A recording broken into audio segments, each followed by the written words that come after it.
Buenas tardes a todos y a todas.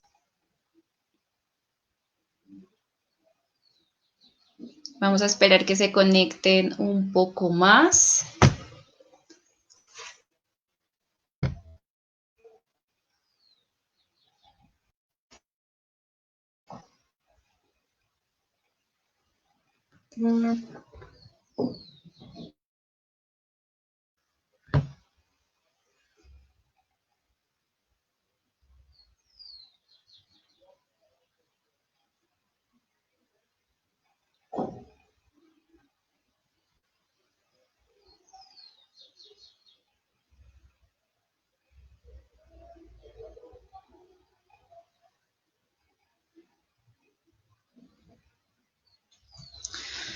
Listo, ¿me confirman si me escuchan o no me escuchan, porfa?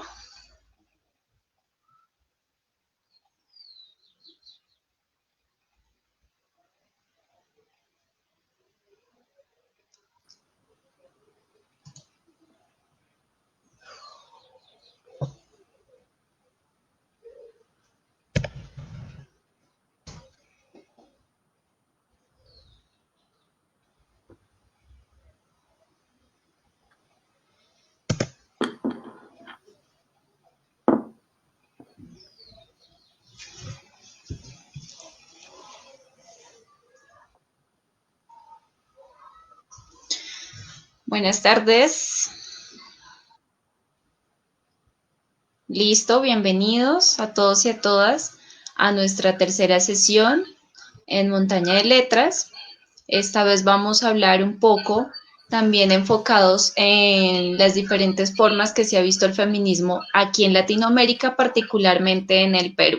Teniendo en cuenta nuestras dos sesiones anteriores con relación a lo que hemos venido trabajando en cuanto a feminismo y este ciclo que venimos viendo y resignificando también y complementando diferentes formas de ver el feminismo, trae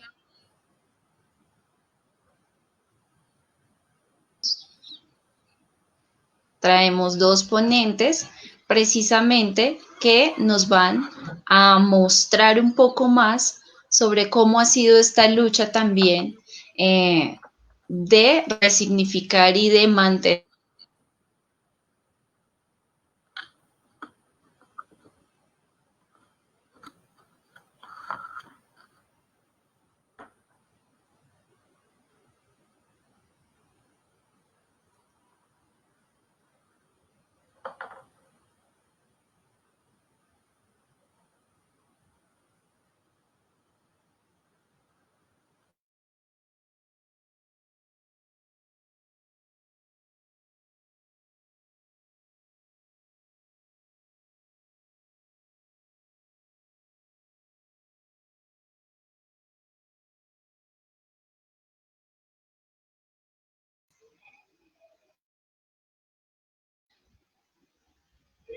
Listo, ¿me escuchan ahí?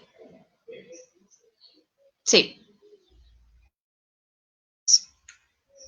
vamos a retomar.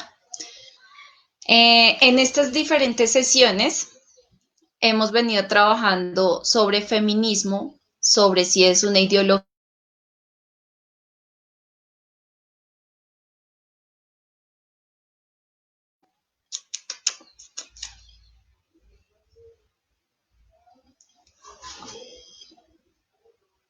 ¿Ya me escuchan?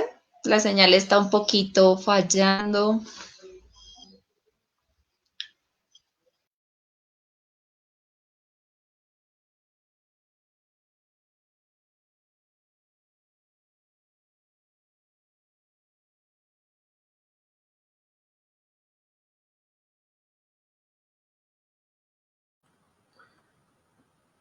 Bueno, creo que hay alguna falla de señal de nuestros amigos colombianos, de GISET, y creo que comenzamos entonces la exposición. Karen, yo, entonces te pido que inicies con tu participación.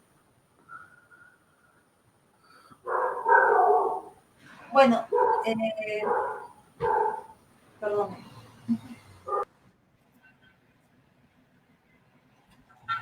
Eh, Buenas tardes a todas, a todos. Gracias por conectarse.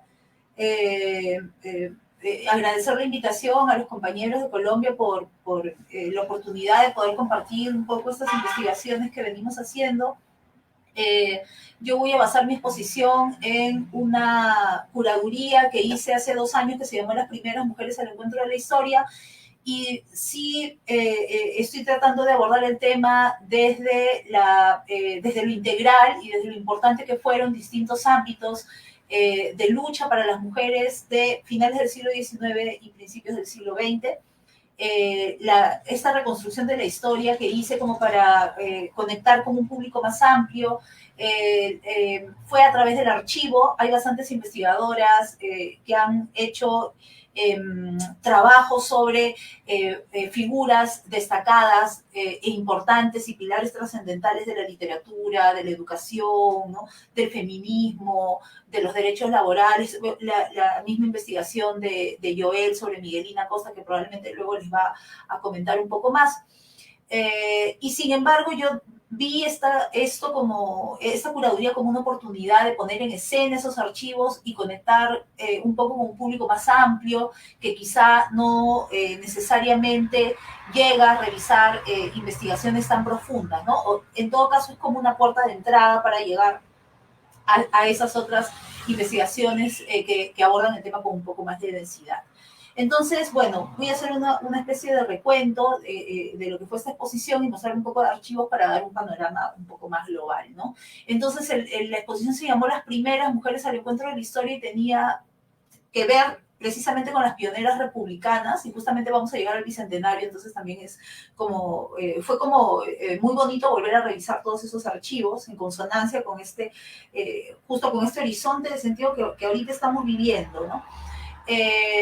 Entonces, bueno, la exposición tenía que ver con las pioneras en diferentes ámbitos de educación, el trabajo, las ilustradas de la República, las pioneras del feminismo, las pioneras de la política.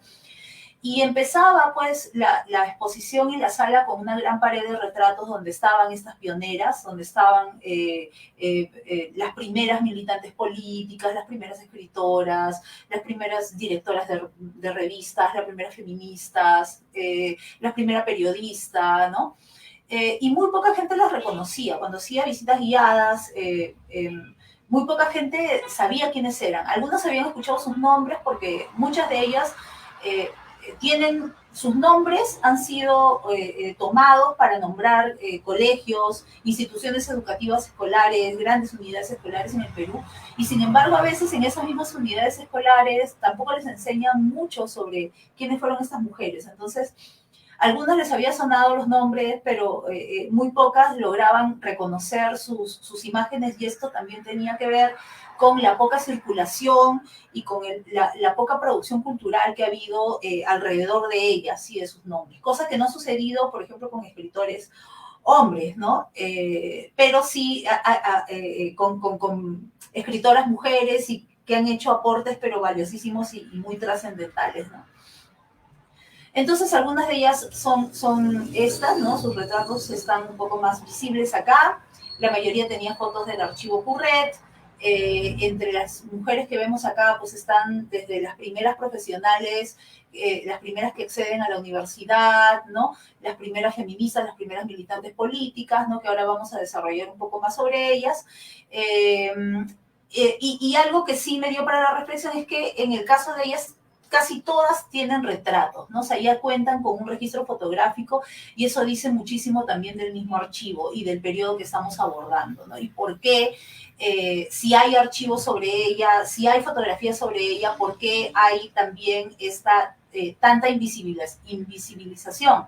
Y lo digo a la luz de otra exposición que hice al año siguiente, que tuvo que ver con las mujeres de la independencia. O sea, fui retrocediendo en periodos, y cómo en ese periodo sí me enfrenté a la carencia de imágenes, ¿no? Y de archivos, y sí que tuve que echar mano pues del recurso visual de la reconstrucción, ¿no? De sus imágenes, y trabajamos con artistas, pero en este caso sí hay archivos, sí hay material, y sin embargo siguen invisibilizadas, son invisibles, ¿no?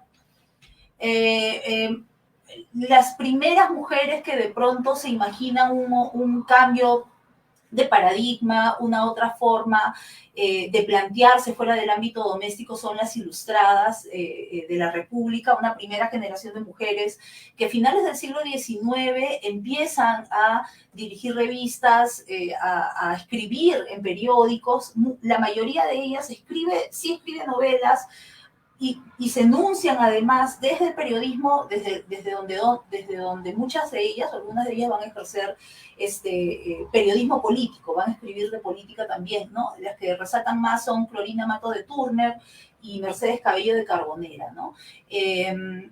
Inclusive Clorinda Mato, que va a ser la precursora de la novela indigenista, ella va a plantear cosas bastante revolucionarias para su tiempo, para su época, como que la educación tenía que ser, perdón, ella va, va a ser Teresa González Cañas. Ella va a plantear, por ejemplo, que los curas debían casarse, porque ella veía en su pueblo que los curas embarazaban, pues, ¿no? A las chicas, a las jóvenes, ¿no? Del pueblo, de la comunidad.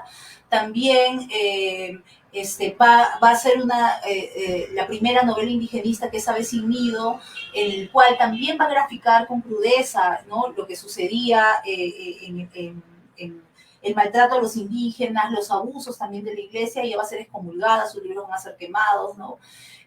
Otra figura que destaca es Mercedes Cabello de Carbonera, también una escritora que va a tener y va a plantear sus ideas políticas desde periódicos como el Perú Ilustrado, va a escribir también novelas bastante importantes como Blancasol. Entonces, ellas son algunas, ¿no? De toda esta suerte de pioneras que van a ser las primeras en dirigir revistas, y además revistas que eran para mujeres. En el caso de Clorinda Mato, la que les he mencionado, ella inclusive va a tener una imprenta que se llama La Equitativa, en la cual solo trabajaban mujeres, editaban libros de mujeres, y esta imprenta va a ser quemada por el gobierno de turno y Clorinda va a ser exiliada, ¿no? Entonces hay toda una primera generación que ya va sembrando esta semilla, pues, de rebeldía, ¿no? Que luego se va a ver más explorada desde el feminismo. También hay otra clase de revistas que salen ya a principios y hasta la segunda década del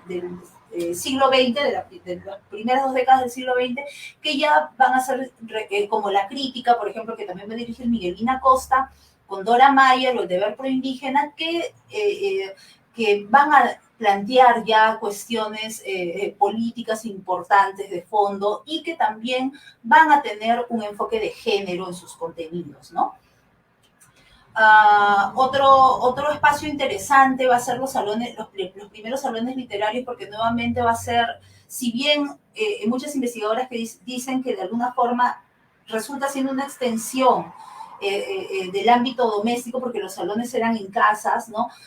Juana Manuela Borriti hace el primer salón literario en el cual asisten mujeres, y además que se plantean temas interesantes como los que podemos ver en una de estas programas que estoy poniendo acá, ¿no? O sea, que tienen que ver con la educación de las mujeres, con la condición de la mujer y el niño, ¿no? Y van a estar viendo investigadoras de otros lados también, ¿no? Lo que se está haciendo en otros lados del mundo también, ¿no? Pero además también otra cosa interesante es que van a tener oportunidad estas primeras escritoras de relacionarse con los intelectuales y con sus pares hombres, ¿no? Con los que van a entrar en diálogo también en los mismos diarios y en los mismos lugares donde escribían.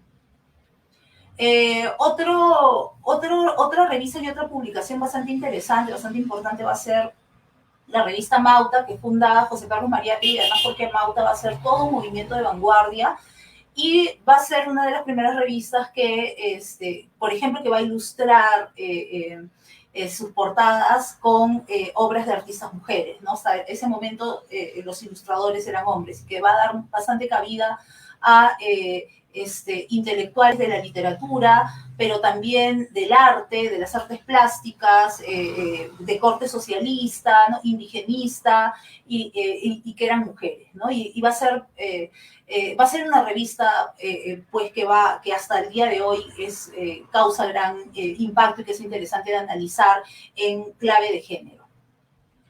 A la vez, o sea, porque todos estos cambios que suceden en finales del siglo, el último cuarto del siglo XIX y principios del siglo XX, también va a haber una gran revolución en la educación, ¿no? Hasta entonces la educación había estado en manos de la iglesia, desde los colegios de educandas que se fundan justo después de que se funda la República, ¿no? En 1821 nosotros celebramos nuestro bicentenario el próximo año. Y es en esas primeras décadas que siguen al 1821, a la República naciente que éramos, que es en los colegios de educandas, en los que estaban la gran mayoría a cargo de la iglesia, ¿no? Entonces van a haber educadoras de vanguardia como Teresa González de Fani, que también tiene, la gente la reconoce porque es el nombre de un colegio muy importante aquí en el Perú, pero que es una mujer es una mujer trascendental para la educación peruana. Ella, de hecho, plantea que la educación debía ser laica porque sí conecta la educación con la moral, pero no con la moral entendida desde la religión católica como se entendía antes, sino que la entiende como relacionada a la ciudadanía, ¿no? Relacionada a la ciudadanía, al saber, al conocimiento, ¿no? Plantea que se enseñen otra serie de cursos a las mujeres como matemáticas, geografía, o sea, que las debían preparar no para ser buenas madres y buenas esposas, sino que las debían educar para que trabajen, para el mundo, en un momento en el que una mujer trabaje era mal visto, ¿no? Solamente trabajaban aquellas mujeres que no eran de una condición social, pues, muy alta, ¿no? Y otra de las mujeres importantes para la educación va a ser Elvira García y García. Ella va, por ejemplo, a plantear cosas también que van a ser muy revolucionarias para ese momento, que es, por ejemplo, que las mujeres hagan educación física, ¿no? En 1906 ella plantea que se hagan ejercicios de gimnasia, de ejercicios de calistenia, y eso le cuesta el retiro de varias alumnas del liceo que ella manejaba, ¿no? Entonces, Teresa González de Fani, un poco que va a empezar a hacer desde su casa esta suerte de escuelas que se van a llamar liceos, y que un poco va a quitarle de las manos la educación total a la iglesia, y se van a hacer esta clase de liceos para señoritas, en donde también les enseñaban algún oficio, pero enseñarles un oficio ya significaba que las mujeres podían salir al ámbito público a trabajar, ¿no? Otra cosa interesante de mencionar es que Elvira García García escribe el primer libro que recoge la historia de las mujeres en el Perú. Se llama La mujer peruana a través de los siglos. Es un libro de 2 tomos y habla desde las mujeres del Tahuantinsuyo pues hasta sus contemporáneas, ¿no? Entonces el libro está dividido pues en la mujer en la ciencia, la mujer en la farmacia, la mujer en la universidad, la mujer en la beneficencia pública. Y curiosamente es una de las, si bien el libro quizá le falta el rigor, ¿no? En las fuentes y en las cosas que ella plantea, ¿no? En las biografías, en los nombres, sí, en algunos casos es la única fuente visual sobre algunas de esas mujeres, ¿no? Que si ella no les hubiera reseñado ahí, quizá no sabríamos de ellas, ¿no? A la vez que se plantea esta revolución educativa para las escuelas, también va a haber a la misma vez también va a haber un reclamo de las mujeres por asistir a la universidad. Es así que también en este último cuarto del siglo XIX que se va a plantear, María Trinidad Enríquez va a plantear que se le acepte dar los exámenes de jurisprudencia en la universidad, cuando no era permitido, y le dan un permiso, le otorgan un permiso solamente a ella, ¿no? Y hasta el 1900 va a suceder lo mismo con otras profesionales que son las primeras universitarias, que inclusive van a ir a la universidad antes de que salga la ley en 1908 que permite a las mujeres ir a la universidad, ¿no?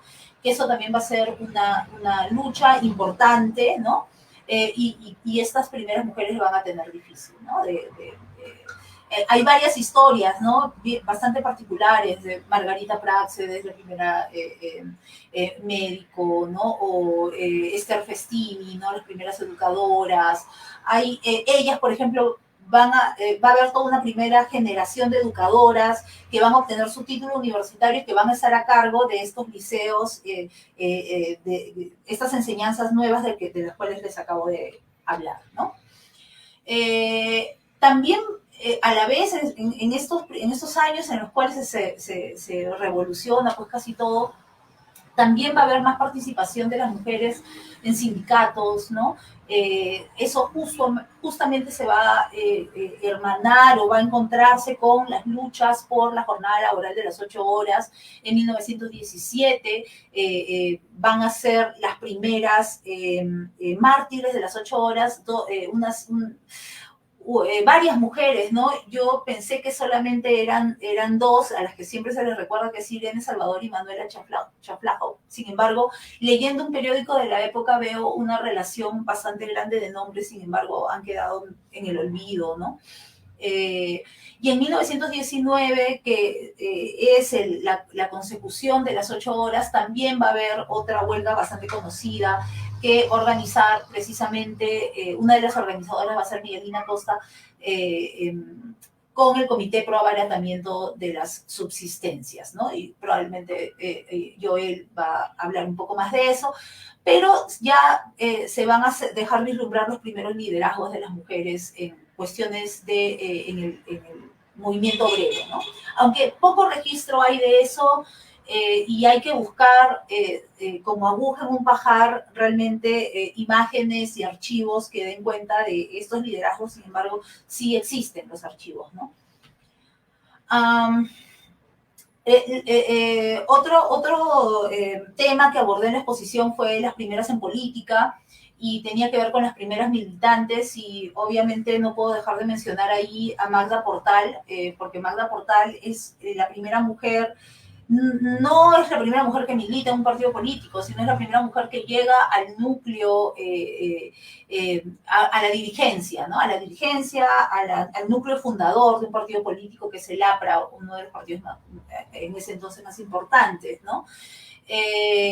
Y bueno, ella sufre exilio, persecución también, pero plantea una nueva forma para las mujeres de hacer política dentro del APRA, ¿no? Y escribe libros, escribe textos sobre eso, funda el Comité de Mujeres, hace la primera Convención Nacional de Mujeres Apristas, ¿no? Es una mujer que intenta hacer y generar un cambio a las formas bastante machistas que hasta ese entonces y hasta ahora, ¿no?, hay en los partidos políticos. Cosa que no resulta, ¿no? Y tiene un desencuentro en ese sentido con Aya de la Torre, y Magda termina retirándose del APRA. También, por otro lado, bueno, si uno va a ver los museos o casas de apristas donde hay documentos, a Magda casi se le ha borrado de esa historia política. Sin embargo, como Magda también era escritora y se acercó a los movimientos feministas en los años 70, 80, ¿no? Magda ha sido rescatada desde ahí, ¿no? Y su memoria sí es difundida, sí es estudiada, ¿no? Sobre todo desde la literatura. En el caso, bueno, de las primeras en política, se aprueba el voto municipal en el 1932, y sin embargo, por el mismo hecho que había la situación política era tan irregular, no se hace efectivo, sino pues hasta el 63, pero en 1945 se eligen a las primeras concejalas, ¿no?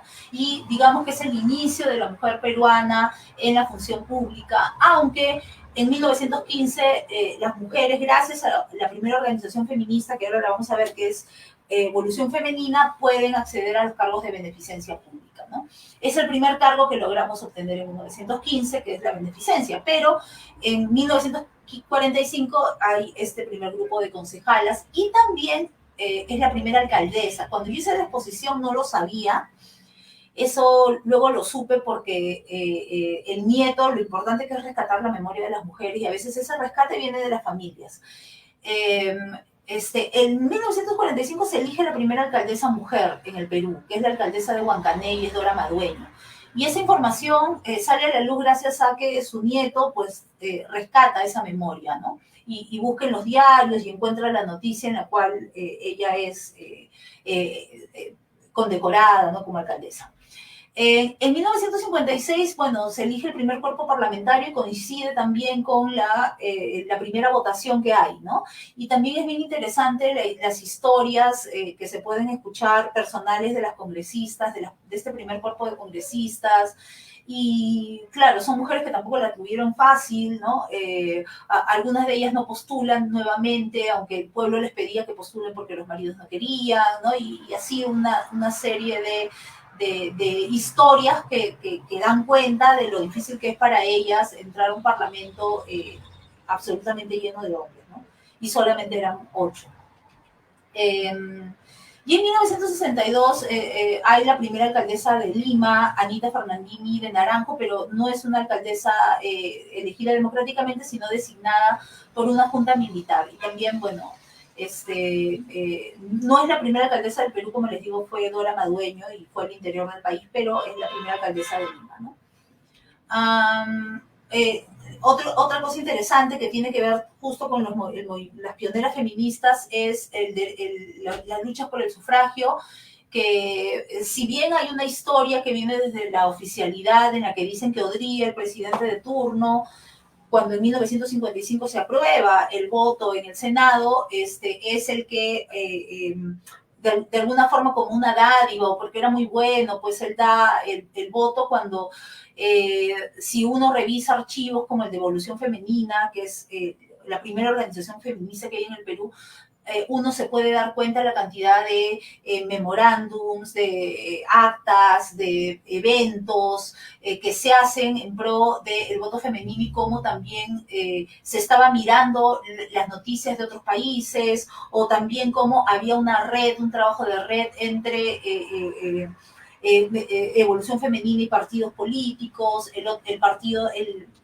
la organización de Soy la Aurora Cáceres, Feminismo Peruano, que también lucha por el sufragio. Entonces hay un movimiento ahí que está peleando por el voto femenino, entonces no es simplemente una dádiva del presidente de turno, que es Odría, y también fuimos casi el último país de la región en otorgar este derecho.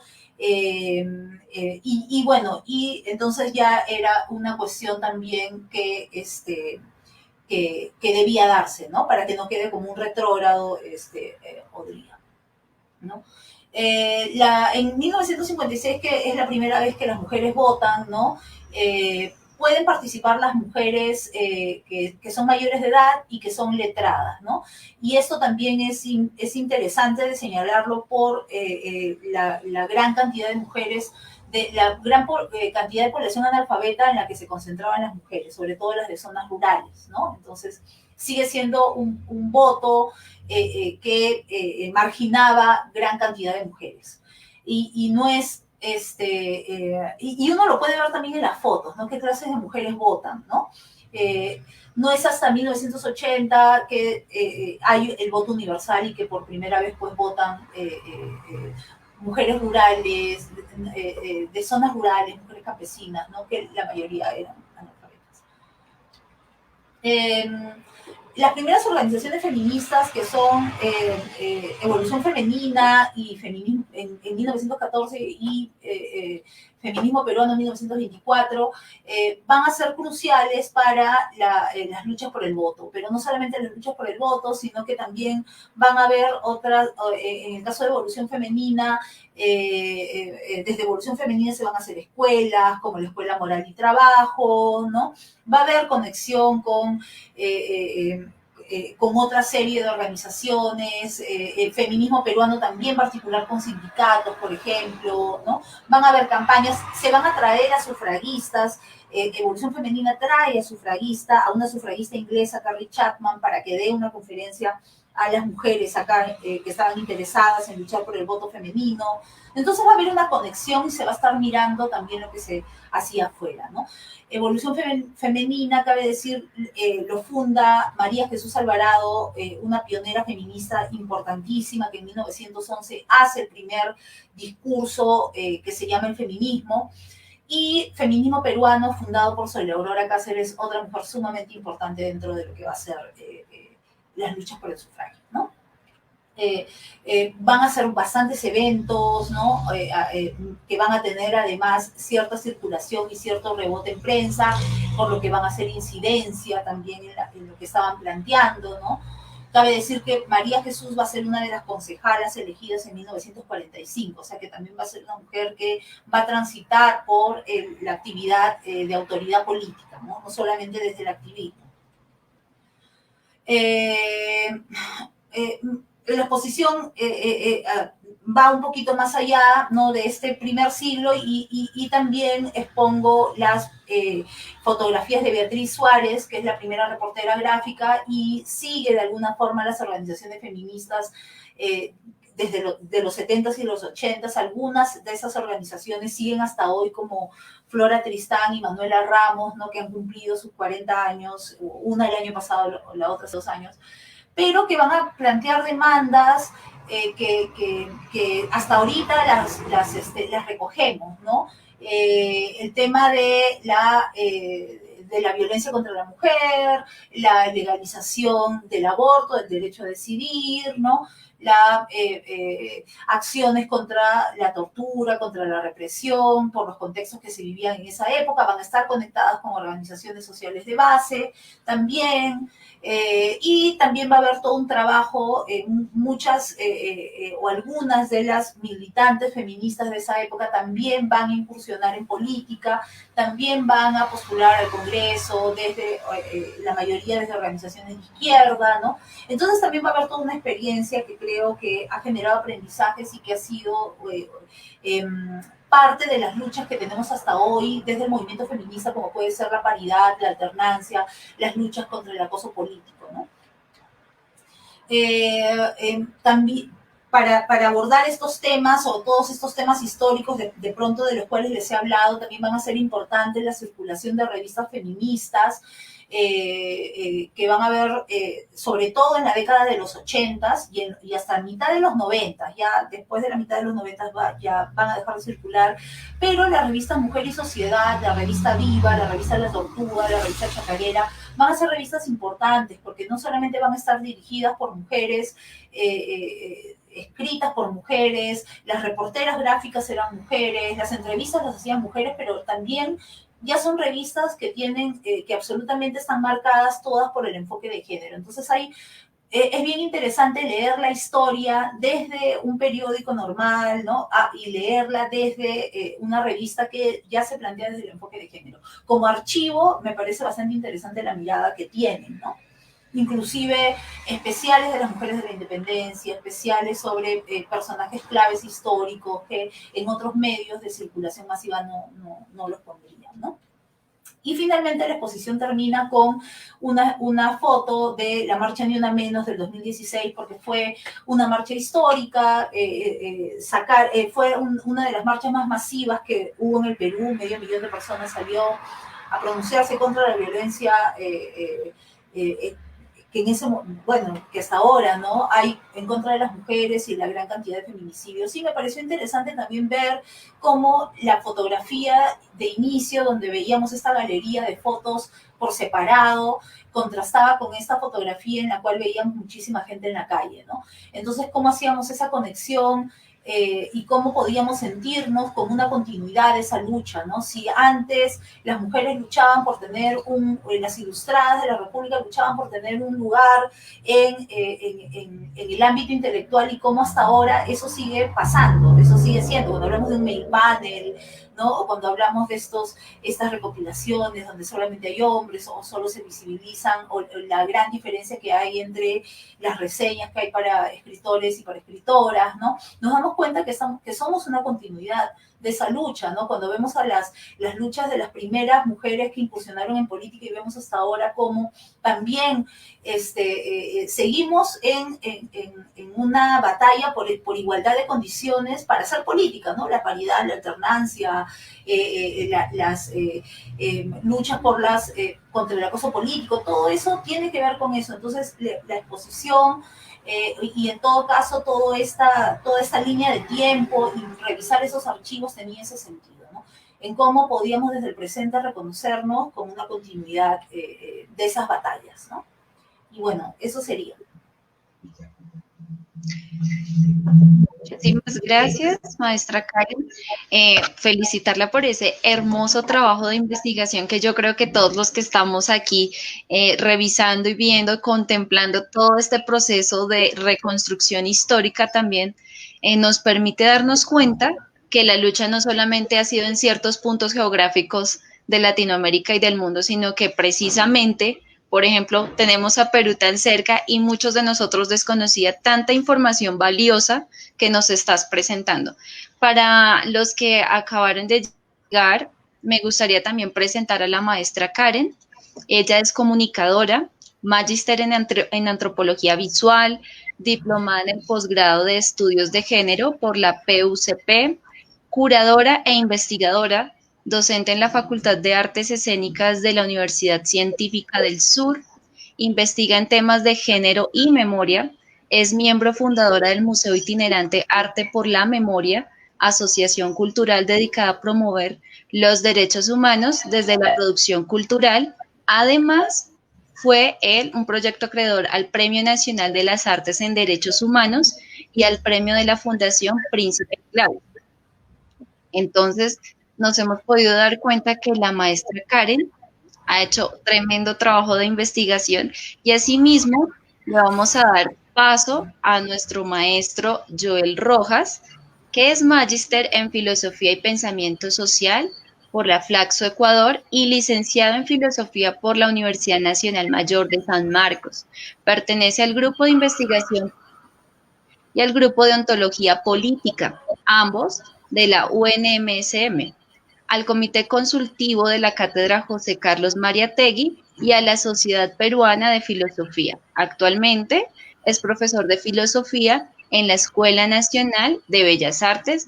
Maestro Joel, bienvenido también aquí a Montaña de Letras y a compartir con nosotros sus conocimientos. Muchas gracias, Gisette. Agradezco a todo el equipo de Monte de Letras. Conozco Colombia, conozco también el movimiento filosófico ahí. Uno de los grandes representantes de la filosofía colombiana es Santiago Castro Gómez, y yo creo que tienen una agenda también muy importante ustedes para poder pensar nuestra América. Yo quiero compartirles unas investigaciones que yo realizo, ¿no? Y forma parte, digamos, de un desarrollo teórico, porque yo inicio, en primer lugar, haciendo un trabajo de Augusto Salazar Bondy, en la cual planteo que Augusto Salazar Bondy es un filósofo de la liberación, y en la que uno de los tópicos dentro de su propuesta de la filosofía de la liberación está sobre la reflexión de la mujer.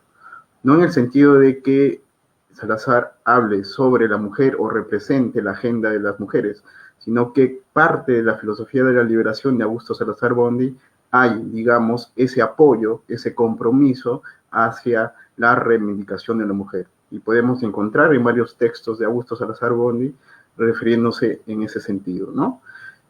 Yo parto de ahí, ¿no? Es, digamos, la tradición en la que yo me ubico, y desde a partir de ahí, entonces también mis investigaciones se involucran, ¿no?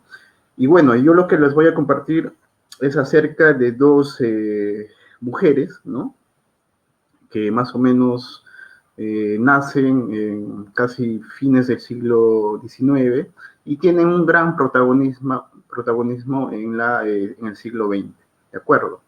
Porque quizás algo que tenemos presente dentro de la historia del Perú y sobre todo en la izquierda peruana, cuando queremos estudiar la izquierda peruana siempre tenemos, en primer lugar o como punto de partida, a José Carlos Mariátegui. Y no está mal que partamos de José Carlos Mariátegui. Sin embargo, yo creo que debemos también ver qué es lo que sucede antes de José Carlos Mariátegui y cómo las corrientes como el sindicalismo, como el indigenismo y también el feminismo son, digamos, movimientos muy importantes, ¿no? En la cual luego se va a insertar José Carlos Mariátegui y va a articular como fuerzas para una propuesta política en la cual será el socialismo peruano, ¿no? Por ende, él va a fundar el Partido Socialista Peruano. Entonces, mi idea es explorar, ¿no? Esa etapa anterior y en la que se ubican entonces estas dos pensadoras. Bueno, entonces voy a compartirles unas diapositivas Bueno, Dora Mayer y Miguelina Costa, un contrapunteo femenino, ¿ya? Digamos, como ustedes pueden ver ahí la fecha de nacimiento, hay una diferencia entre ellas, es una diferencia de edad, casi 20 años se lleva, ¿no? O sea, Miguelina pertenece a otra generación a la que Dora, pero se imbrincan, esas dos historias de estas dos mujeres se imbrincan en un proyecto muy importante de cuestionamiento, ya sea a nivel social y político, como ahora vamos a ver, ¿no? Entonces vamos a comenzar con Dora Mayer. Dora Mayer, en un inicio, ella va a ser columnista de un periódico muy reconocido en el Perú, que es El Comercio, y en la que se va a presentar al público, ¿no? Ella como columnista. A partir de eso va a tener ya unas redes, ¿no?, intelectuales con mujeres y también con varones. Ella es invitada en 1909, ¿no?, en un debate sobre la educación en la Universidad Nacional Mayor de San Marcos, y es ahí donde conoce a Joaquín Capello y Pedro Zulen, ¿ya? Pedro Zulen es un joven filósofo que tenía 20 años menos que ella y que posteriormente va a tener, en cierta manera va a haber un conflicto amoroso entre ellos, que ya ahora voy a mencionar.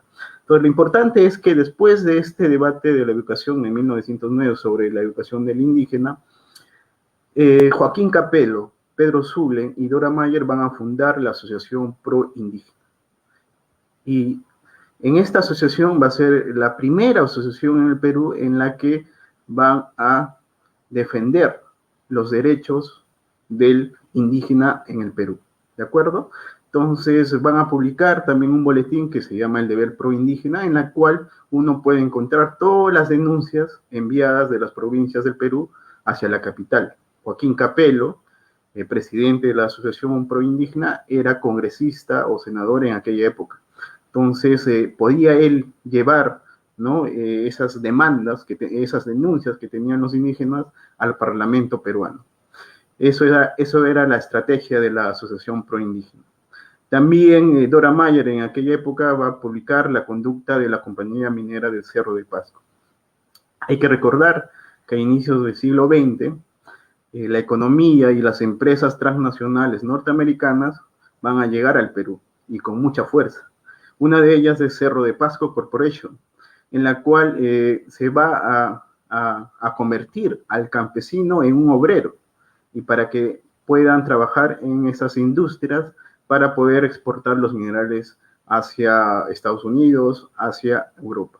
Entonces, ella, en este libro, La conducta de la Compañía Minera del Cerro de Pasco, va a hacer todo un análisis de la explotación en la que se encontraba el obrero en aquella época.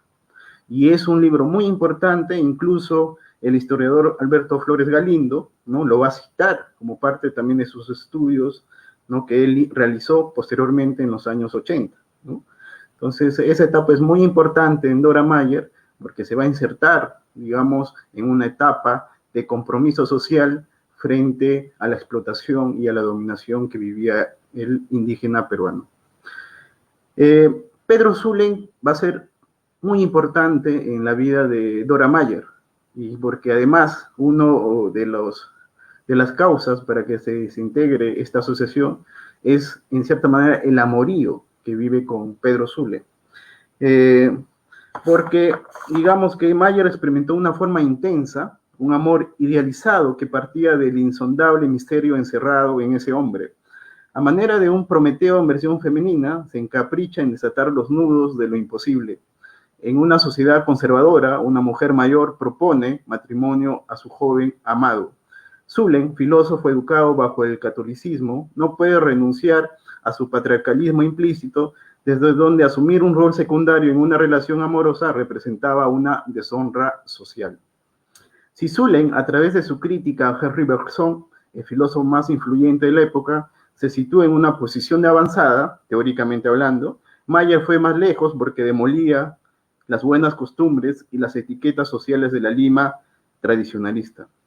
Frente a la negativa de Zulen de aceptar las nupcias, Mayer propone el recurso del amor libre. Miguelina Costa, su incondicional amiga, toma parte en el escándalo y, como un anticipo del concepto de sororidad, dijo lo siguiente, y eso es muy importante señalar, que ya esa amistad que tuvo con Miguelina fue muy importante porque en este conflicto que hubo, porque Dora Mayer publica unos escritos en la prensa limeña en la que informa sobre ese amor que se siente por Zulen.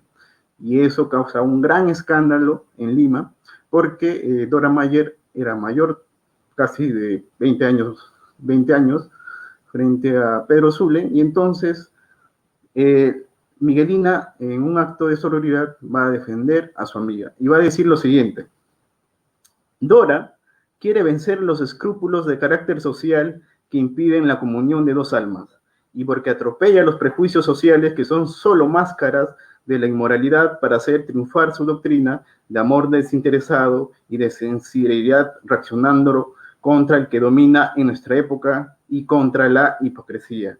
Doctrina que la predica no como los teóricos, que tienen el privilegio de practicar lo contrario de lo que dice.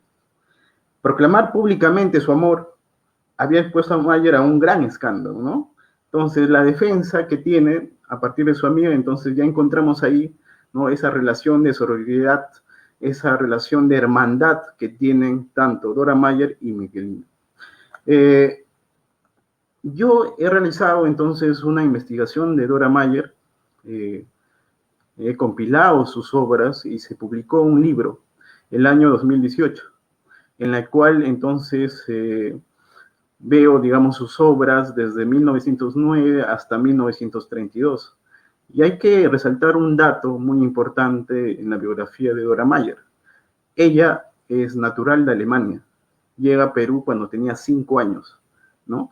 Ella se nacionaliza posteriormente como peruana y tiene un gran amor hacia el Perú, ¿no? Y sobre todo a la cultura incaica, ¿no? Que va, incluso ella va a decir en uno de sus escritos que se debería enseñar quechua, ¿ya? Más o menos en 1917-18 está planteando eso, y eso es muy interesante. También va a tener, en este libro en que compilo, pueden encontrar algunos ensayos sobre filosofía, porque ella va también a pensar sobre el tema del absoluto, que en aquella época estaba de moda dentro de la filosofía peruana. Ella también va a proponer un interesante ensayo filosófico sobre lo absoluto. Y otro texto muy importante que he compilado en este libro es acerca del indígena y su derecho, ¿no? Porque Mayer prosiguió su actividad indigenista valiéndose de la prensa escrita, ¿no?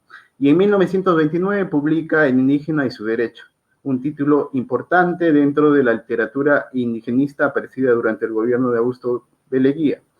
Apuntaba contra la reforma del Código Civil que pretendió convertir al indígena en propietario particular, recogiendo postulados del derecho romano. Para ello se servía de argucias lingüísticas como el concepto de morada, denunciado por Mayer como un instrumento para que el indio renunciara a los extensos territorios de sus comunidades constituidas. La estrategia crítica de Mayer fue la de desnaturalizar el carácter universal del derecho romano para contraponerlo el derecho incaico de carácter colectivista. Encontramos en Mayer una defensa de la nacionalidad peruana, cuyo principal matriz es el pasado prehispánico, representado en los indígenas. Dicha postura descolonial resulta resonante. Esta disputa sobre la reforma jurídica peruana se enmarca dentro de un análisis dual de la sociedad conformada por el criollo y el indígena. A partir de esta distinción antagónica o diferencia colonial, Mayer critica la minusvaloración del saber no occidental que se instaló después de la conquista y en ese momento encontraba su expresión en la hegemonía del derecho romano en la justicia peruana.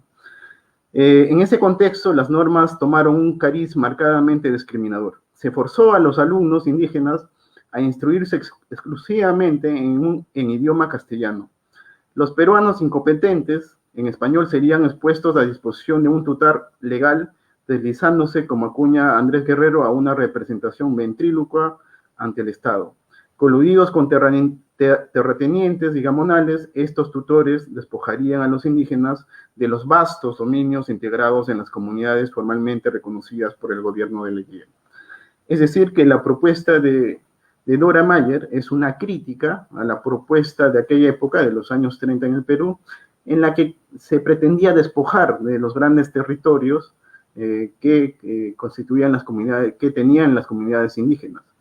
Entonces ella más bien está avalando que debería tener presencia, ¿no?, esos códigos incaicos, ¿no?, anteriores a la conquista de América, que tienen un carácter colectivista. Entonces vemos también en Dora Mayer, ya en sus escritos, que hay una propuesta descolonial muy importante. Y hay que resaltar también que ella proponía que en la educación peruana se debería enseñar quechua.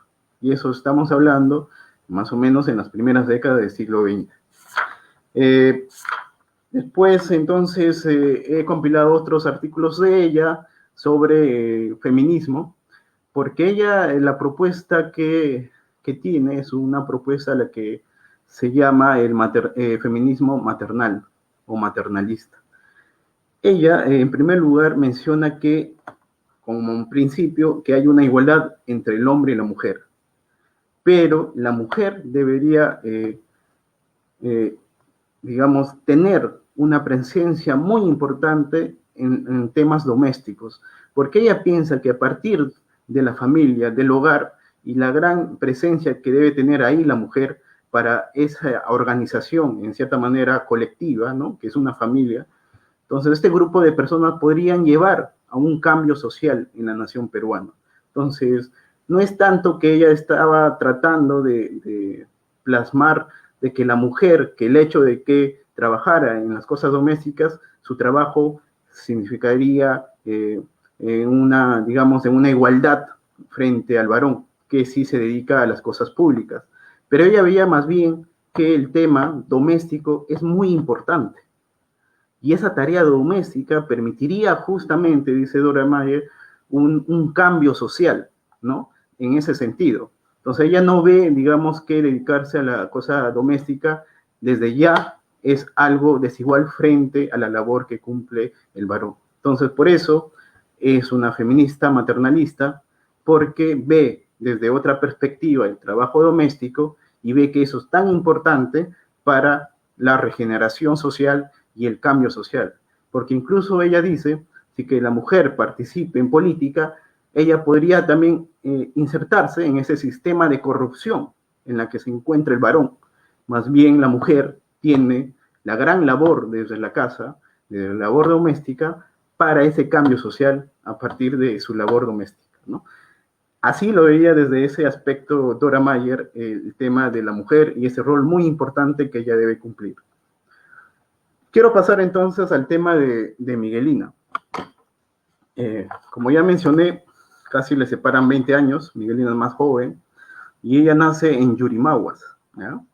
Ella nace en Yurimaguas, que más o menos está en la parte nororiental peruana, como ustedes pueden ver ahí en la diapositiva, es en la zona del Círculo Rojo, y que esto conectaba, digamos, con el río Amazonas. Ese río Amazonas, ¿no?, que traspasa todo el Sudamérica y que permitía en aquella época llevar el caucho a Inglaterra, porque este país en aquella época era un país, era una potencia y que necesitaba el caucho para los neumáticos de los carros, ¿no? Entonces, el tema del caucho es muy importante en la historia del Perú porque digamos que fue una prosperidad falaz. Si bien se enriquecieron muchas personas, pero fue por un lapso, un corto tiempo, ¿no? Porque después de que los británicos llevaran a investigar sobre las propiedades del caucho, y luego llevaron a plantarlo a la India. Y así que desplazó, digamos, el comercio del caucho ya no hacia Perú, sino hacia una de sus colonias, que es la India. Entonces, eso llevó a una crisis total en la parte nororiental del Perú, que es, digamos, la parte de la Amazonía peruana, a una crisis en la que se ubica también ahí Miguelina. Y ella, desde luego, tiene una denuncia frente a todo ese contexto, frente a que el alejamiento de esta política centralista limeña, que no articuló como parte de su economía, ¿no?, una economía de todos los peruanos, la economía del caucho, y no supo aprovecharlo, y dejó en las manos esta producción del caucho a unos terratenientes y gamonales en aquella época. Y eso también tuvo algunas críticas, porque uno de ellos, ¿no? Julio César Arana, fue el que explotaba, ¿no? A los indígenas en la selva, ¿no? E incluso no se le pagaba a ellos. Entonces, todo esa época de la economía cauchera lo conocía muy bien Miguelina, y por eso, cuando ya llega en Lima, va a tener un compromiso también social y va a participar en la Asociación Proindígena. Ahí podemos encontrar sus primeros textos sobre la región Loreto, ¿no? Esa parte nororiental es la referida a la región Loreto, ¿no? Entonces va a publicar ahí denunciando, ¿no?, que no se aprovechó muy bien esa economía, que no se integró esa economía a un proyecto nacional, porque ella ya ahí mencionaba que el proyecto que debería enfocar, ¿no?, los políticos debería ser un proyecto integral y no centralista como se vio desde Lima. Y era muy importante entonces poder articular con toda esa economía que se realizaba en la Amazonía peruana. Y entonces estamos viendo que Miguelina ya está proponiendo una política integral, porque incluso hoy en día el Perú sigue siendo un país centralista.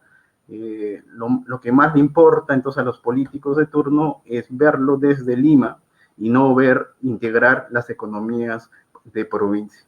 Yo creo que ahí también tenemos una vigencia muy importante de Miguelina.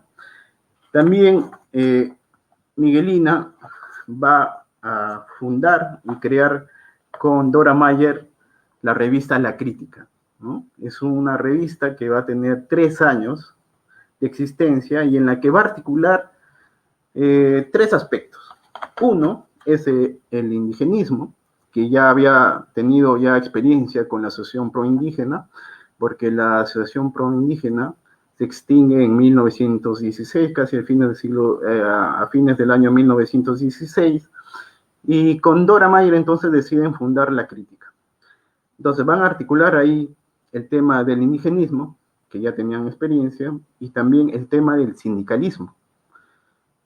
Y el siguiente es el feminismo. Entonces son 3 temáticas en las que se va a articular muy bien la revista La Crítica, y le va a permitir a Miguelina ampliar las redes sociales y políticas. Por ejemplo, ahí ya vamos a encontrar que Miguelina va a participar activamente dentro del sindicalismo peruano, ¿ya? Antes de hablar un poco sobre esa etapa del sindicalismo peruano de Miguelina, yo quisiera leer la primera editorial del número 1 de La Crítica.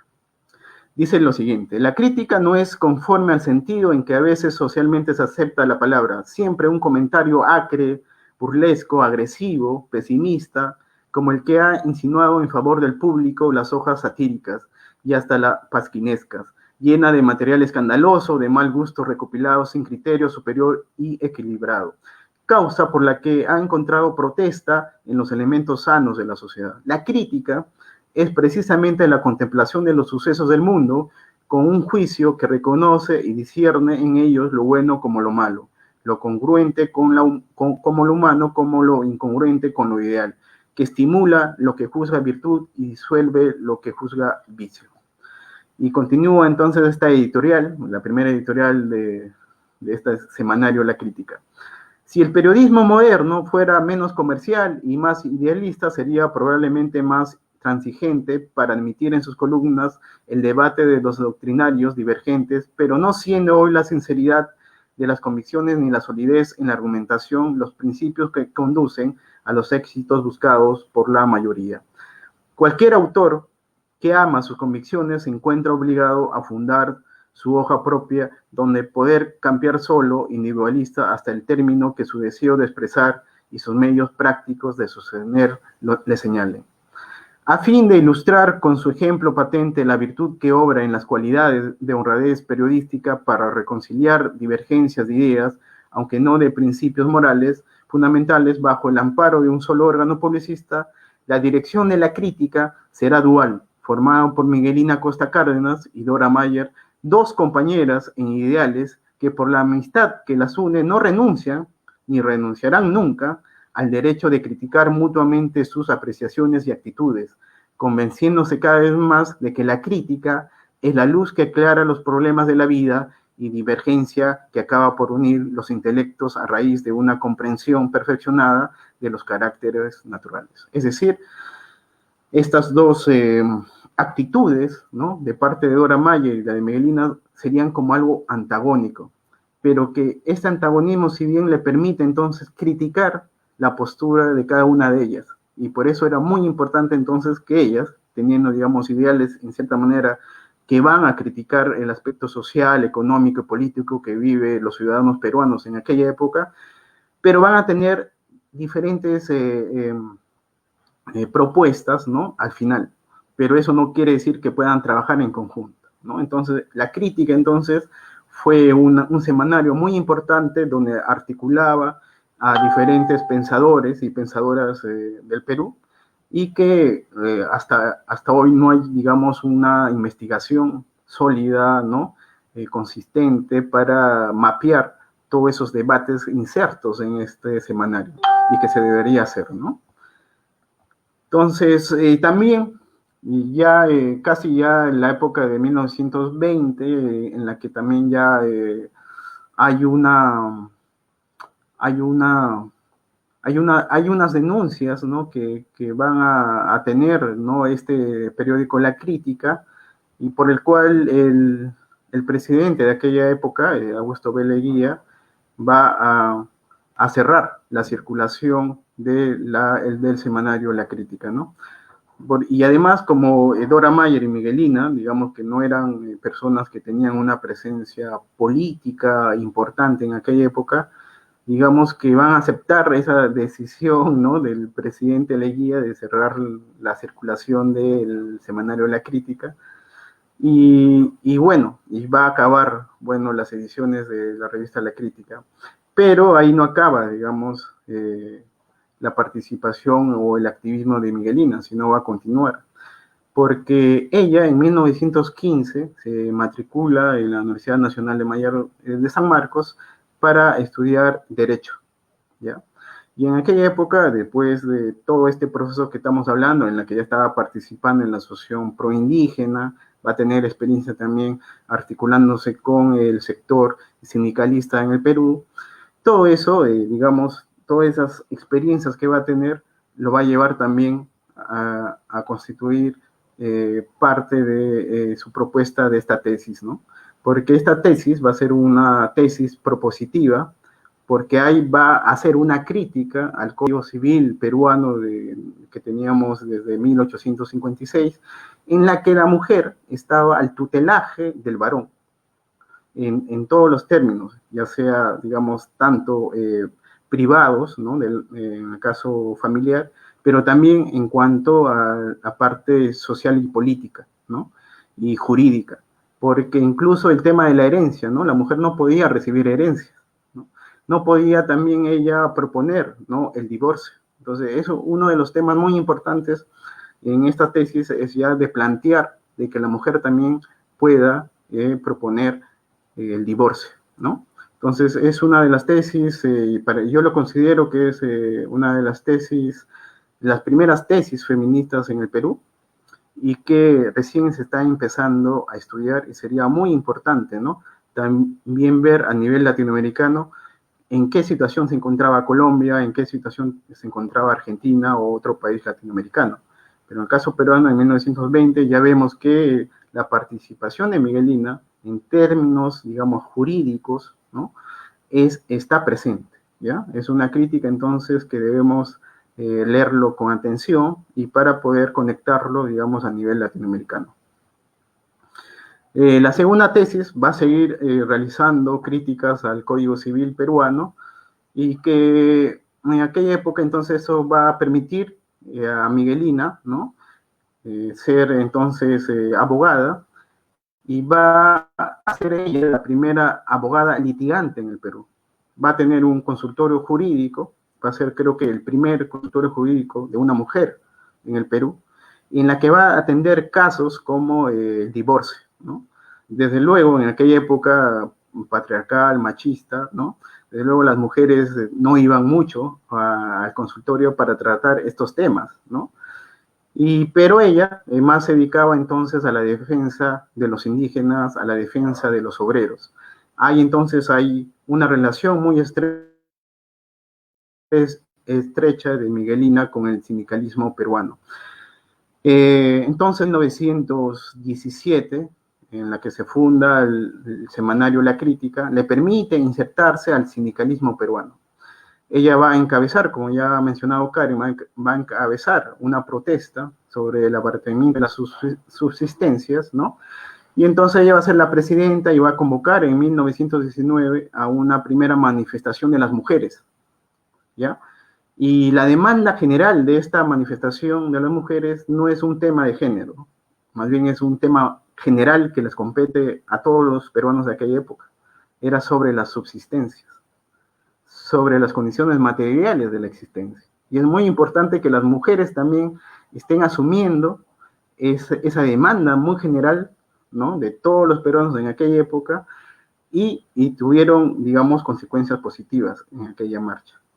Va a participar entonces en aquella época en las organizaciones sindicales que mayormente estaban liderados por anarquistas. Luego va a haber un proceso de disputa de hegemonías entre los anarquistas peruanos y José Carlos Mariátegui. Cuando ya José Carlos Mariátegui regresa de su experiencia europea, funda también el Partido Socialista Peruano, crea la revista Mauta. Entonces él va a articular tanto el sindicalismo, ¿no?, que ya era un gran movimiento que había logrado también en 1919 las 8 horas laborales, ¿no?, en el Perú. Entonces va a integrar como parte de su proyecto a todo ese movimiento sindicalista que fue liderado por los anarquistas peruanos, ¿ah? Y entonces ahí va a haber entonces una disputa hegemónica entre anarquistas y José Carlos Mariátegui, que desde luego José Carlos Mariátegui va a ser el ganador en esta hegemonía, ¿no? Y también es muy importante José Carlos Mariátegui porque también en la revista Mauta va a ser una plataforma en la que van a escribir diferentes mujeres, ¿ya?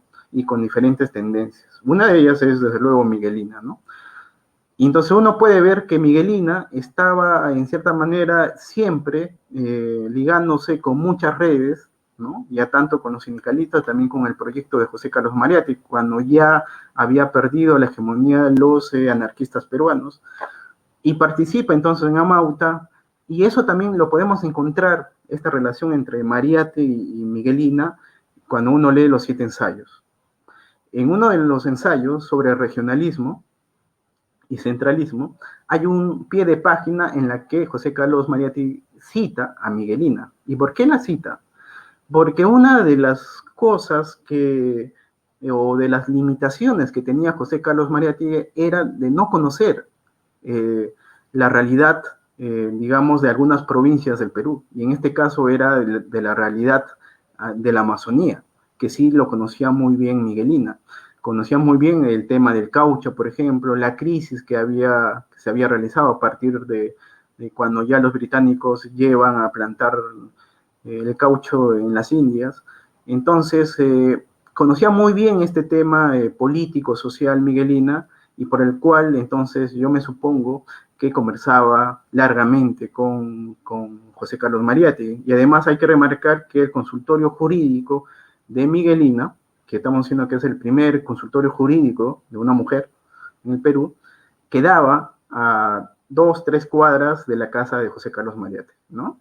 Entonces José Carlos Mariátegui autoriza incluso a Miguelina como una persona que conoce la situación de la Amazonía, incluso le dice doctora, ¿no?, la doctora Miguelina, y eso me parece muy importante remarcar de José Carlos Mariátegui, esa honestidad teórica, ¿no?, en un contexto machista, en la que a las mujeres pues ni siquiera le permitía votar. Entonces José Carlos Mariátegui, ¿no?, que no fue a una universidad porque fue autodidacta, ¿no?, entonces menciona a Miguelina como la doctora Miguelina, y que ella tiene que hacer un estudio acerca de la situación de la Amazonía. Entonces esa honestidad intelectual, teórica de José Carlos Mariátegui es admirable, ¿no?, en aquella época, y desde luego el diálogo que tiene con Miguelina. Entonces, yo también realicé una investigación sobre Miguelina. Se publicó el libro ahora último, Escritos Selectos, que también Karen participó en la presentación hace poco, en la que entonces podemos encontrar diferentes facetas de Miguelina, ¿de acuerdo? Ya para acabar, yo quisiera mencionar que avanzando en estos análisis sobre el feminismo peruano, encuentro que Miguelina Costa Cárdenas, el feminismo de ella es un feminismo interseccional, porque ella, si bien defiende, ¿no? El tema de género, ¿no? La condición y la igualdad de la mujer frente al varón, pero también está defendiendo, ¿no? Las condiciones laborales del trabajador. Eso es uno de los temas muy importantes, ¿no? De cómo este feminismo de Miguelina también está articulando el tema laboral. Y también ella percibe también que esto lleva a pensar otra cosa, que es el tema de raza en el Perú. Entonces, tres aspectos muy importantes en este feminismo de Miguelina Costa Cárdenas: el tema de raza, el tema de las condiciones laborales y el tema de género. Tres, digamos, temáticas que se entrecruzan en su desarrollo teórico, político, social de Miguelina, y que yo creo que nos interpela a todos nosotros, incluso los varones, para poder continuar con ella, caminando en este complicado proceso de crítica social. Entonces, yo lo dejo ahí y esperemos conversar más adelante. Muchas gracias.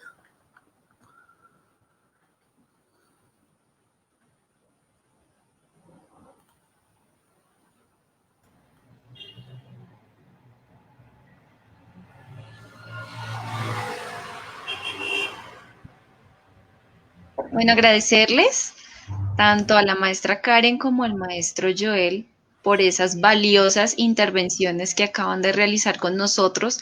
Yo creo que muchos de nosotros aquí sentados apreciando y aprendiendo bastante de todo ese movimiento feminista históricamente hablando en el Perú que muchos de nosotros no conocíamos. Precisamente porque también hasta en ese ejercicio de esos movimientos feministas también hay racismo y a veces se conoce más de Europa, se conoce de ciertas latitudes latinoamericanas, pero hay discriminaciones de alguna manera. Sin embargo, con esta contextualización que nos hacen históricamente en el Perú, nos damos cuenta de la resistencia y la forma de visibilizar también estas desigualdades que se encuentran y se encontraron en su momento en el Perú.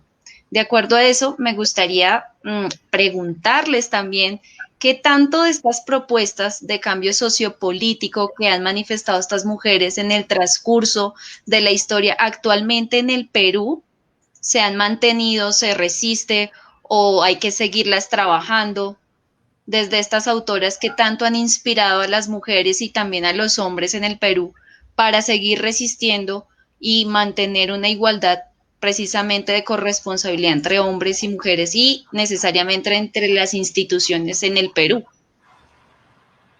Quisiéramos escuchar a Karen y de pronto luego a Joel. Sí, gracias Gisette por la pregunta. Sí, o sea, si nosotros lo vemos en la perspectiva de que antes las mujeres no podíamos ir a la universidad y ahora pues hace más de un siglo que podemos, ¿no? Desde 1908, o desde que antes las mujeres no podíamos acceder a cargos públicos que ahora sí podemos, ¿no? Si lo vemos desde ahí, claro, han habido avances, han habido mejoras, pero si comenzamos a ver como más, como que en cada tema empezamos a analizar más, pues no podríamos decir que hemos logrado eh, eh, eh, una igualdad, digamos, en esos ámbitos plena, ¿no? Porque seguimos luchando, tanto en el Perú como en Colombia, como en el mundo entero, para que no haya acoso en nuestras universidades, ¿no? O porque haya paridad y alternancia en las listas del Congreso, ¿no? O seguimos luchando porque más representación femenina en la política. Entonces, yo lo que siento es que es una continuidad en esa lucha, ¿no? Y que las batallas cada vez son más duras, cada vez se complejizan más, ¿no? Entonces, que han habido cambios, sí, que han habido mejoras, sí, que falta camino por recorrer, sí, pero sí también creo que se hace necesario revisar la historia y mirar a nuestras antecesoras para aprender de ese camino recorrido, ¿no? Porque a veces, yo siento que a veces también pensamos que estamos como inventando la pólvora. Cuando he visto fotos de las luchas por la legalización del aborto a principios del 80, que ya se planteaban en el espacio público desde la performance. O sea, por ejemplo, ya había performance, habían acciones simbólicas que se enunciaban desde ahí, ¿no? Y cómo seguimos ahora peleando por una ley que despenalice el aborto, por ejemplo, ¿no? Pero ya habían unas pioneras feministas que ya lo estaban planteando. Entonces, a mí me parece importante rescatar eso, esa parte de la historia también, ¿no? Bueno, en mi caso, siguiendo en sintonía con Karen, desde luego el tema de la paridad, ¿no?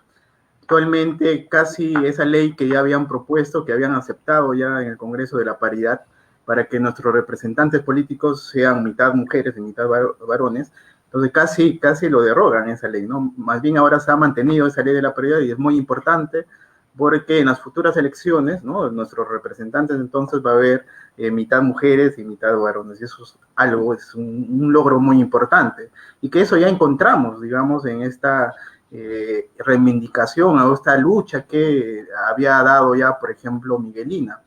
Y otra de las cuestiones que también, que ahorita está en boga, es el tema del matrimonio civil igualitario, ¿no? Y yo me supongo que eso ya es una crítica al Código Civil peruano, y que yo me supongo que Miguelina, si hubiera estado viva ahora, estaría pues enarbolando estas banderas y estaría saliendo a marchar, ¿no?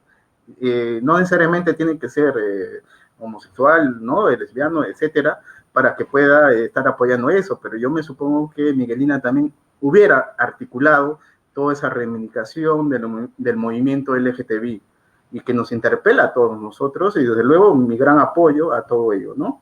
Y el tema también, yo quiero hablar un poco también de la identidad cultural, porque Miguelina también participa en organizaciones internacionales de feministas, y en una de esas querían hegemonizar las norteamericanas, una de las organizaciones internacionales de las sufragistas. Ellas querían justamente hegemonizar esos espacios, y que las latinoamericanas, ¿no?, deberían asumir esas propuestas de las norteamericanas.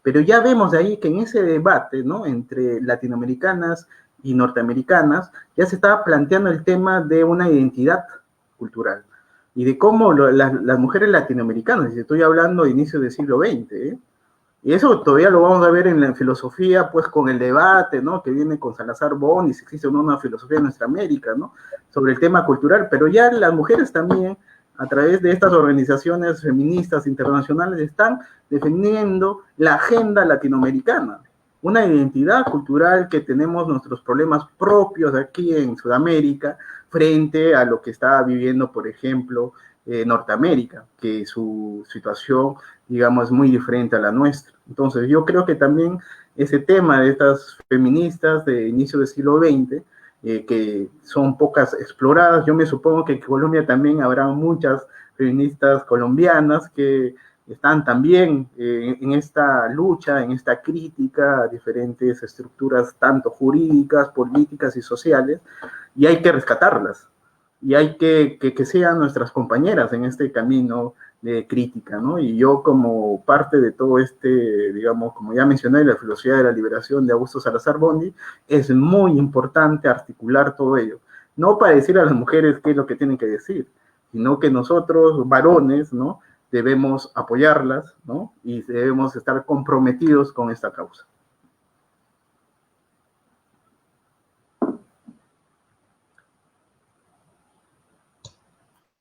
Listo, me gustaría de pronto que para que cerráramos este conversatorio, si la maestra Karen y el maestro Joel, como precisamente profesores, yo sé que hay muchos estudiantes mirándonos ahorita, y no solo estudiantes, también yo sé que hay amigas, compañeras, en fin, mirando, que les contáramos o les dijéramos en un mensaje muy corto por qué es importante conocer la historia de nuestros países, conocer la historia de estos movimientos feministas, que no es una moda, sino precisamente que hace parte de ese ejercicio de igualdad, de reclamo, de lucha, no solamente de las mujeres, sino que también es una lucha de los varones. ¿Qué les diríamos a nuestros estudiantes y a quienes nos están mirando?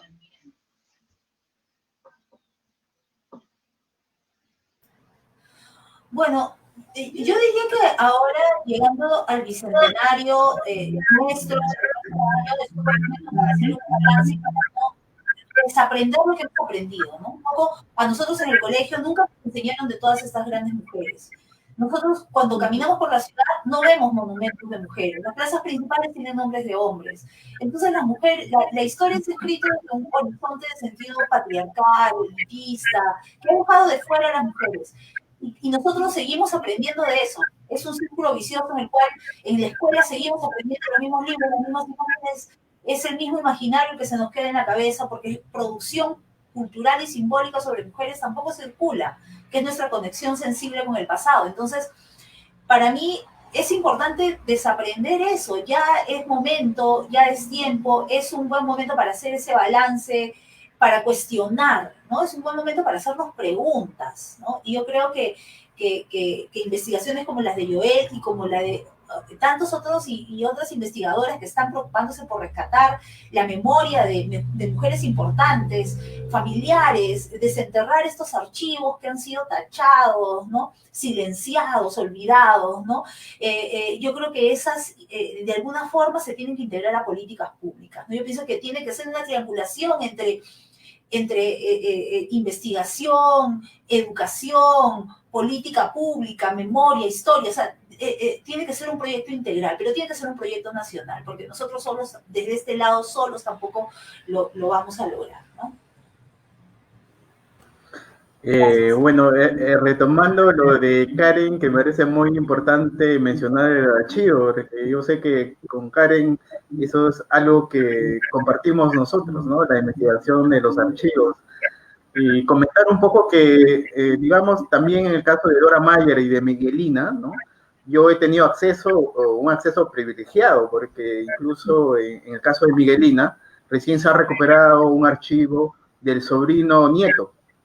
Ese archivo no se conocía y el sobrino nieto me ha permitido conocer ese archivo de Miguelina.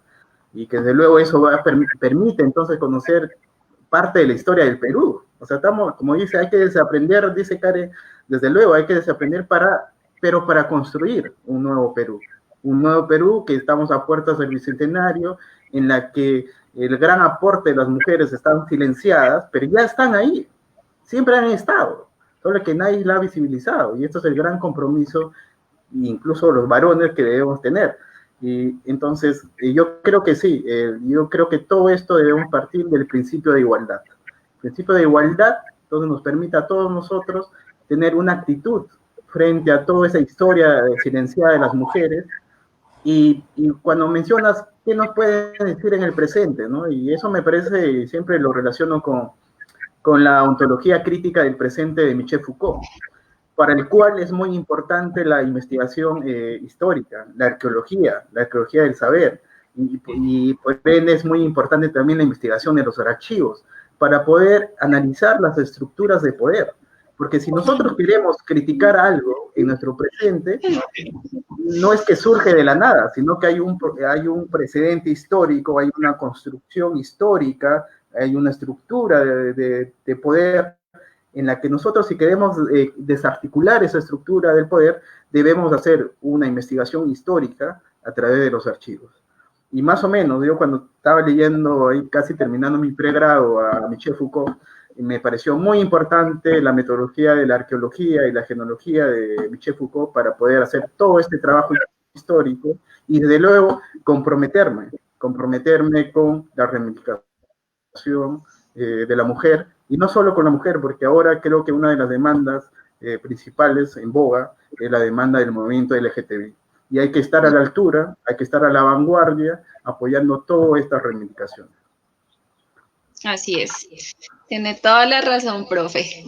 Aquí vamos a compartir unos de los comentarios que han hecho nuestros compañeros que están mirando también, para que tengamos en cuenta y ustedes se den cuenta también que aquí desde Colombia reciben un caluroso abrazo de nuestra parte. Les ha encantado muchísimo la exposición que han realizado sobre este movimiento feminista en el Perú, que también es motivo de inspiración para nosotros y para nosotras, para darnos cuenta que vale la pena seguir resistiendo y seguir luchando y seguir hablando y educándonos en una precisamente sociedad de igualdad para que realmente exista la democracia de la que tanto se habla. Entonces, por aquí tenemos un comentario de Paola Ruiz.